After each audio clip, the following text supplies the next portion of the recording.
Drive খেলার সময় যে ব্যাটিং টি ইউজ করেছি হয়তো বা অনেকের কাছে নাও থাকতে পারে, যারা প্রত্যন্ত অঞ্চলে প্র্যাকটিস করে তারা একটা কাজ করতে পারে, তারা এরকম বোতল কেটে ব্যাটিং টি বানাতে পারে, যেটাতে তারা স্বাচ্ছন্দ্যে ব্যাটিং করতে পারবে।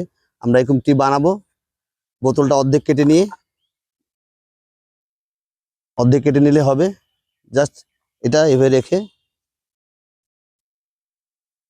আমরা ড্রাইভ খেলতে পারবো, যখনই খেলতে পারবো আমরা ড্রাইভ খেলতে পারবো, প্র্যাকটিস করতে পারবো।